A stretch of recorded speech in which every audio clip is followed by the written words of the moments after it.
இன்னைக்கு நம்ம பார்க்க போறது விருச்சிக ராசி. தேனி மாதிரி சுறுசுறுப்பா இருக்கக்கூடிய விருச்சிக ராசி நேயர்கள் நிறைய விஷயங்கள் இவங்க லைஃப்ல சென்ற காலங்கள்ல நிறைய ஏமாற்றம் அடைஞ்சிருப்பாங்க.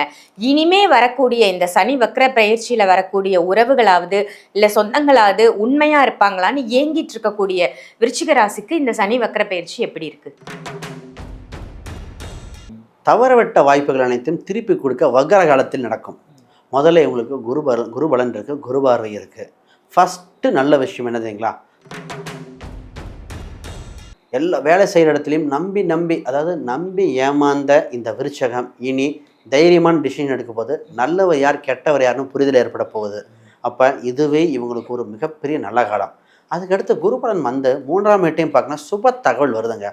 சுப தகவல் அப்படின்னா வேலை ரீதியாக இருக்கலாம், திருமண ரீதியாக இருக்கலாம், தொழில் ரீதியாக இருக்கலாம். அப்போ என்ன ஃபஸ்ட்டுனா, ரொம்ப எதிர்பார்த்துட்டு இருந்த மழலை செல்வமே கிடைக்க போகுது அப்படின்னு சொல்லிட்டு இருக்கீங்க. அதே மாதிரி இப்ப இவங்களுக்கு வருமானம், தொழில் இது அபிவிருத்தி எப்படி இருக்கும், எந்த அளவுக்கு இருக்கும்?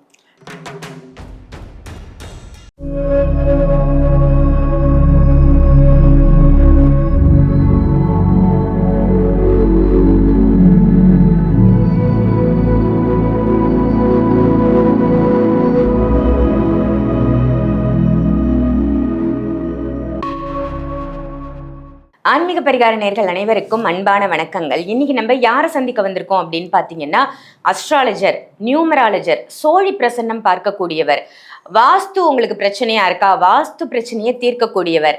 இன்னைக்கு நமக்கு என்ன டாபிக்ல பேச வந்திருக்காங்க ஸ்ரீ சுபம் விஜயகுமார் சார் அப்படின்னு பார்த்தீங்கன்னா, நடக்க இருக்கின்ற சனி வக்ர பெயர்ச்சி. சனி வக்ர பெயர்ச்சியில உங்க ராசிக்கு ஏற்படக்கூடிய 5 மாற்றங்கள் என்ன, அந்த 5 மாற்றமும் உங்களுக்கு சாதகமா இருக்குமா இல்ல ஒரு சில பாதகங்களை கொடுக்குமா அப்படிங்கறது தான் இன்னைக்கு நம்ம தெரிஞ்சுக்க போறோம். ஸோ சனி வக்ர பெயர்ச்சி மிஸ் பண்ணாம முழு பதிவையும் பாருங்க. சாரை சந்திச்சிடலாம். வணக்கம் சார். வணக்கம் மேடம். எப்படி இருக்கீங்க? இருக்கேன். நல்லா இருக்கீங்களா? நல்லா இருக்கேன் சார். ரொம்ப சிறப்பா இருக்கு உங்களுடைய பதிவுகள் எல்லாம். ரொம்ப தனித்துவமா நிறைய பரிகார முறைகளை நீங்க சொல்றீங்க. ஒவ்வொரு மக்களுமே எளிமையான மக்கள் கூட செய்யக்கூடிய அருமையான பரிகாரமா நீங்க சொல்லிட்டு வரீங்க. இப்ப நம்ம பார்க்க போறது சனி வக்ர பயிற்சி. இப்பதான் குரு பயிற்சி பார்த்தோம், ஒவ்வொரு பயிற்சிகளா அப்படின்னு மக்கள் நினைப்பாங்க. இந்த சனி வக்ர பயிற்சி எப்ப நடக்குது, அது நடக்கிறதால மக்களுக்கு ஏற்படக்கூடிய இந்த 5 மாற்றங்கள் என்ன சார்? சனி வக்ர பயிற்சி நீங்க கேட்ட 5 பெற்றால் அரசனும் ஆண்டியாவான்னு சொல்லுவாங்க. இங்க சனி வக்ர பயிற்சியில் 5 பெற்று ஆண்டியும் அரசனாக போறான் இந்த உலகத்தில் பல பேர். அதை பத்தி தான் பார்க்க போறோம். முதல்ல ஜூலை 27ஆம் தேதி சனி வக்ரம் அடைகின்றன. இந்த வக்ர கதியில் பார்த்தீங்கன்னா அப்படியே டேர்னிங் பாயிண்டா என்னன்னா, தீமை செய்தவருக்கெல்லாம் நன்மை செய்யக்கூடிய காலகட்டமாக இருக்கு. பல ராசிகளுக்கு பல மாற்றங்கள் உலகில் ரீதியாக. பொதுவாக இன்றைக்கி கச்சா எண்ணெய் சனியோட காரகத்துவம், அதில் ஒரு முடிவு வரப்போகுது. பல தடைகள், இந்தியாவின் பொருளாதாரம், பல மாற்றங்கள் ஏற்பட போகுது. இப்போ இந்திய அளவில் உலக அளவில் நடக்குது, நமக்கு என்ன சார் நடக்குது? நம்ம உள்ளத்தில் பல மாறுதல் நடக்க போகுது. அது என்ன நடக்க போகுதுன்னா, பொருளாதார ரீதியாக, குடும்ப உறவுகள் ரீதியாக, பிஸ்னஸ் மற்றும் வேலை வாய்ப்புகள் ரீதியாக, குழந்தை பிறப்பு கிடைக்குமா, அந்த வாரம் எனக்கு கிடைக்குமா இருக்கிறவங்க, சார் சொத்து சுகம் வேணுங்க, எனக்குன்னு ஒரு வீடு அமையாதா, இடம் அமையாதா, ஏன் இத்தனை நாள் வாடகை வீட்டில் தரும், இந்த மாதிரி பல ஏற்றங்கள் இருந்தவங்களுக்கு சூப்பரான வாய்ப்பு. நிறைய மாணவர்கள் பார்த்திங்கன்னா சிறந்த கல்வி கிடச்சி வெளிநாடு போகணும், வெளியூர் போகணும், அதோட மாற்றம். சனிங்கிறது ஒரு சில நோயை கொடுக்கக்கூடிய அம்சத்தில் வந்திருக்கு. இப்போ வக்ரகதியில் இருக்கும்போது நோயை க்யூர் பண்ணுறக்கூடிய அம்சத்தில் வந்திருக்கு. இப்போ ஒரு சில ராசிகள் மட்டும் கவனமாக இருக்குன்னு சொல்கிறோம். இந்த வக்ர பயிற்சியில் நிறைய நல்லது. ஒரு சில ராசிகளுக்கு சார் கவனம் கவனம் கவனம், அதை தவிர்த்துருங்கன்னு சொல்ல போகிறோம். ஏன்னா இது உங்களுக்கு பசும்போல் போர்த்திய புலி போல நல்லது மாதிரி தெரியும், ஆனால் பாதிப்பை கொடுக்கும். அதை பற்றி தெளிவாக பார்த்துருவாங்க. Super sir. சனி வக்ர பயிற்சினா என்ன, எந்த டேட்ல வரப்போகுது, ஒவ்வொரு ராசினருக்கும் ஏற்படக்கூடிய 5 மாற்றங்கள் என்னவா இருக்கும் அப்படின்னு ரொம்ப அழகா அந்த சனி வக்ர பயிற்சி பத்தி ஒரு இன்ட்ரோ கொடுத்தீங்க. இப்ப நம்ம ஒவ்வொரு ராசிக்குமான பலாபலன்களை பார்த்துடலாம். இன்னைக்கு நம்ம பார்க்க போறது விருச்சிக ராசி. தேனி மாதிரி சுறுசுறுப்பா இருக்கக்கூடிய விருச்சிக ராசி நேயர்கள் நிறைய விஷயங்கள் இவங்க லைஃப்ல சென்ற காலங்கள்ல நிறைய ஏமாற்றம் அடைஞ்சிருப்பாங்க. இனிமே வரக்கூடிய இந்த சனி வக்ர பயிற்சியில வரக்கூடிய உறவுகளாவது இல்ல சொந்தங்களாவது உண்மையா இருப்பாங்களான்னு ஏங்கிட்டு இருக்கக்கூடிய விருச்சிக ராசிக்கு இந்த சனி வக்ர பயிற்சி எப்படி இருக்கு? நிச்சயமாக சனி பகவான் இவங்களுக்கு நல்லது செய்ய காத்திருக்கிறார். தவறவிட்ட வாய்ப்புகள் அனைத்தும் திருப்பி கொடுக்க வக்ர காலத்தில் நடக்கும். முதல்ல இவங்களுக்கு குருபலன் இருக்கு, குரு பார்வை இருக்கு. ஃபஸ்ட்டு நல்ல விஷயம் என்னதுங்களா, சொந்த பந்தத்தில் இவங்க நம்பி இருந்த ஒரு சில விஷயங்கள் ஏமாற்றம் அடைந்தது, நண்பர்களிடம் உதவி செய்து சின்ன அவமானப்பட்டது, எல்லா வேலை செய்கிற இடத்துலையும் நம்பி நம்பி அதாவது நம்பி ஏமாந்த இந்த விருச்சகம் இனி தைரியமான டிசிஷன் எடுக்க போது நல்லவர் யார் கெட்டவர் யாருன்னு புரிதல் ஏற்பட போகுது. அப்போ இதுவே இவங்களுக்கு ஒரு மிகப்பெரிய நல்ல காலம். அதுக்கடுத்து குருபலன் வந்து 3ஆம் வீட்டையும் பார்க்கணும், சுப தகவல் வருதுங்க. சுப தகவல் அப்படின்னா வேலை ரீதியாக இருக்கலாம், திருமண ரீதியாக இருக்கலாம், தொழில் ரீதியாக இருக்கலாம். அப்போ என்ன ஃபஸ்ட்டுனா திருமணத்தை பற்றி பேசுவோம். அதாவது இந்த ராசிக்கு திருமணம் இருக்கா இல்லையான்னு ஒரு மிகப்பெரிய குழப்பம் இருந்தது. ஏன்னா 8ல் குரு இருக்கும்போது பல தடைகள் கொடுத்துருச்சு. இப்போ முதல்ல திருமண காலகட்டம் வந்திருக்கு. மனதுக்கு பிடித்த வரன் அமைய போகிறது. உங்களுக்கு இந்த நான் பார்த்தேன் இருக்குங்கிறேன் அவங்க இல்லைன்னு இந்த மாதிரி கம்யூனிகேஷன் கேப் ஏற்படுது. இப்போலாம் இல்லை, 2 சைடும் நல்ல வரனாக இருக்கும். அப்போ உங்கள் லக்ன ரீதியாக ராசி ரீதியாக 7ஆம் பாவம் என்ன அதை கொஞ்சம் தடங்கள் பார்த்துட்டு சின்ன பரிகாரம் பண்ணிட்டா போதும். குருபகவான் 9ஆம் வீட்டில் இருக்கார். அப்போ என்னன்னா அது பஞ்சமாதிபதி 9ல் இருக்கும்போது என்ன நடக்குதுன்னா உங்களுக்கு அடுத்த ஒரு சிலர் திருமண வாழ்க்கை இருக்கும், முதல் திருமணம் சரியில்லை, அவங்களுக்கு அந்த வாய்ப்பை கொடுத்துருது. குழந்தையை பற்றி ஏங்கின ராசி இந்த ராசிங்க. ஏன்னா சனி பகவான் 5ல் இருக்கும்போது குழந்தை கரு உருவாகாமல் ஒரு சில மிஸ்கரேஜ் ஏற்பட்டது, குழந்தை பாக்கியம் வரும்னு நினச்சோம் தவற விட்டுட்டோம். இந்த மாதிரி இப்போ குரு அங்கே பார்க்கும்போது இப்போ இன்னொரு டைம் என்ன ட்ரீட்மெண்ட் ஆல்ரெடி பார்த்தீங்கன்னா அதே திருப்பி பார்க்கலாம். ஆனால் நாள் கிழமைகள் சரியான மருத்துவரை பார்க்கணும்.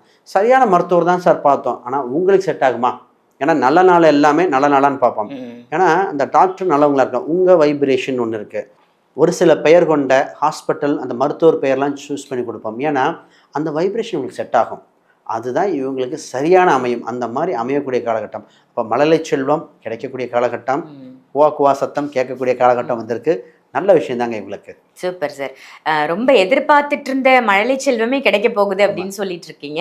அதே மாதிரி இப்போ இவங்களுக்கு வருமானம், தொழில் இது வந்து அபிவிருத்தி எப்படி இருக்கும், எந்த அளவுக்கு இருக்கும்? நிச்சயமாக இவங்க பார்த்தீங்கன்னா வேலை ரீதியாக தொழில் ரீதியாக இவங்களுக்கு ஒரு சக்ஸஸ் பண்ணணும் எதிர்பார்த்துட்டே இருக்காங்க. நிச்சயமாக அதை பண்ணலாம். ஆனால் இவங்க இந்த அக்டோபர் 31க்கு வரைக்கும் கொஞ்சம் ப்ரிப்பரேஷன் பண்ணணும். ஏன்னா இவங்க வேலை செய்கிற இடத்துல இங்கே அப்ளை பண்ணலாமா என்ன பண்ணலாம் அப்படிங்கிறத கொஞ்சம் இப்போ சேஃபாக இருந்தால் இருந்துக்கங்க. அக்டோபர் 31க்கு பின் ரிஸ்க் எடுத்துக்கலாம். ஏன்னா அப்போ தான் உங்கள் 6ஆம் பாவ குரு பார்க்கும். 10ஆம் ஸ்தானத்தில் குரு வரும். அதற்கு முன்னாடி நான் ரிஸ்க் எடுக்கிறேன், இதை விட்டுட்டு வேறு பக்கம் போகிறேன், அது தவிர்க்கணும். ஆல்ரெடி வேலை இல்லை சார் பிடிக்க முடியுமா? அதுக்கு உங்கள் ஜாதகம் ரீதியாக பார்க்கணும். கோச்சாரத்தில் பொருளாதார ரீதியாக திருமண ரீதியாக நல்லா இருக்குது. இந்த வேலை மூலம் பொருளாதாரமா அப்படின்னா அதை கொஞ்சம் பார்க்கணும். அப்போ கொஞ்சம் கவனமாக இருக்கணும். ஆனால் அந்த அக்டோபர் 31க்கு பிஸ்னஸ் ஆரம்பிக்கலாமா, புது டெவலப் பண்ணலாமா, அங்கே தான் ஒரு பாயிண்ட். அங்கே சந்திர கிரகணம் சூரிய கிரகணம் ஒன்று வருது. இந்த கிரகணத்துக்கு பின் உங்கள் வாழ்வில் ஏற்றம் இருக்குது. அப்போ இந்த கிரகணம் வரும் காலகட்டத்தில் புது தொழில் ஆரம்பிச்சிருது, அந்த ஆவணி மாதத்தில் வரும். அதை மட்டும் கரெக்டாக பயன்படுத்திட்டு இந்த ராசி ஜொலிச்சிடுங்க. என்னதான் இந்த வக்ர காலகட்டத்தில் அத்தனை தவறவிட்ட வாய்ப்புகளும் தொழில் ரீதியாக மிகப்பெரிய வரலாம். இந்த ராசிக்கு இப்போ புதுசாக ஒன்று ஆரம்பிச்சிருக்கு, சொத்து. அது பூர்வீக ரீதியான, பொதுவாக நிறைய பேருக்கு பூர்வீக ரீதியான சொத்து சம்மந்தப்பட்ட விஷயங்கள் நிறைய இருக்குது. ஒரு சிலருக்கு பூர்வீக சொத்து இருக்காது, ஆனால் அவங்க அடகு வச்சுருப்பாங்க. அடகு வைத்த பொருளோ பூர்வீக சொத்தோ தொலைந்து போன பொருளோ திருப்பி இன்னொரு டைம் கிடைக்கக்கூடிய அம்சம் உண்டு. நிறைய பேர் நகை தொலைச்சிருந்த ராசி தான், வெறும் பணத்தை தொலைச்சிருந்த ராசி. அதாவது ஒரு சிலர் பணத்தை கொடுத்தேன்னு திருப்பி வரல, அது வருமா வராதா தெரியல. அந்த மாதிரி இருக்கிறவங்களுக்குலாம் உங்களுக்கு வராத பணம் எல்லாம் திரும்பி வரும். உங்களுக்கு யார் பணம் கொடுக்கணும்னு எதிர்பார்த்துட்டு அவங்ககிட்ட பணம் இருக்க வாய்ப்பு உண்டு. அப்போ சரியான அப்ரோச் பண்ணி வாங்கக்கூடிய அம்சம் உண்டு. இது ஜாதக ரீதியாக பார்த்தா சொல்லுவோம், உங்களுக்கு இந்த நேரத்தில் இந்த கிழமையில போய் பாருங்கள், உங்களுக்கு பணம் வரும், இந்த பரிகாரம் பண்ணால் போகுதுன்னு. ஒரு திடீர் அதிர்ஷ்டம் இந்த ராசிக்கு நிச்சயமாக உண்டுங்க.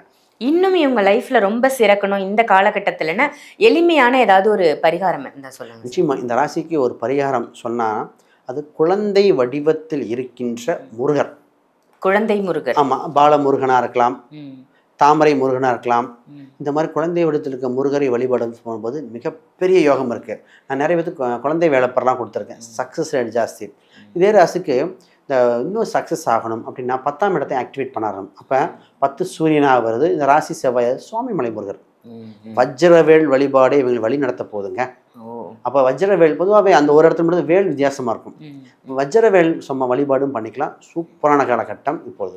சிறப்பு சார். விருச்சிக ராசிக்கு ரொம்ப அருமையா இருக்கு. எளிமையான முருகர் வழிபாடும் சொல்லியிருக்கீங்க. நல்ல ஒரு அற்புதமான தகவல். நன்றி. இந்த பதிவு உங்க எல்லாருக்கும் பயனுள்ள பதிவா அமைஞ்சிருக்கும் அப்படின்னு நினைக்கிறேன். இதே மாதிரி இப்ப சார் எப்படி பேசுறாரோ அதே மாதிரி அஸ்ட்ராலஜி ரீதியா நீங்களும் நல்லா பேசணும், ஜாதகம் பார்க்கணும், மற்றவங்களுக்கு ஜோதிடம் பார்க்கணும், இல்லப்பா என்னுடைய ஜாதகத்தை நான் பார்த்துக்கணும், என்னுடைய உறவினர்களுக்கு ஜாதகம் பார்க்கணும், நான் ஒரு அஸ்ட்ராலஜர் ஆகணும் அப்படின்னு நினைச்சீங்கன்னா ஸ்ரீ சுபம் விஜயகுமார் சார் ரிலீஸ் பண்ணியிருக்கிற இந்த புக்கை வாங்கி படிங்க. இந்த புக்கில் ஜாதகம் ரீதியா உங்களுக்கு இருக்கக்கூடிய அனைத்து சந்தேகங்களும் தீர்க்கக்கூடிய மிக நுண்ணியமான விஷயங்கள்லாம் இதுல இருக்கு. ஸோ இந்த ஒரு புக் உங்களை அஸ்ட்ராலஜரா மாற்றக்கூடிய அற்புதமான புக் அப்படின்னு சொல்லலாம். இது அமேசான்லேயும் கிடைக்குது, ஃப்ளிப்கார்ட்லேயும் கிடைக்குது. சரி, எனக்கு அதிலலாம் போய் சர்ச் பண்ணி பார்க்க முடியாதுன்னு நினச்சிங்கன்னா வீடியோவில் தெரியிற நம்பருக்கு கால் பண்ணி சார்கிட்டே டேரெக்டாக இந்த புக்கை நீங்கள் கொரியர் மூலமாக வாங்கிக்கலாம். அதே மாதிரி பர்சனலாக உங்களுக்கு ஜாதகம் பார்க்கணும் இல்லை கணிக்கணும் அப்படின்னு நினச்சிங்கன்னா, இல்லை உங்கள் வீட்டில் வாஸ்து குறைபாடு இருக்குது, வாஸ்து பிரச்சனையை தீர்க்கணும்னு நினச்சாலும், சோழி பிரசன்னம் பார்க்கணும் அப்படின்னு நினச்சாலும் வீடியோவில் தெரியிற நம்பருக்கு கால் பண்ணி ஸ்ரீ சுபம் விஜயகுமார் சாரை டைரக்ட் கன்சல்டேஷன் நீங்கள் எடுத்துக்கலாம். ஆன்லைன் அப்பாயின்மெண்ட்டும் இருக்குது, அதையும் மிஸ் பண்ணிடாதீங்க. இதே மாதிரி வேற ஒரு நல்ல பதிவில் உங்க எல்லாரையும் சந்திக்கின்றேன். நன்றி, வணக்கம்.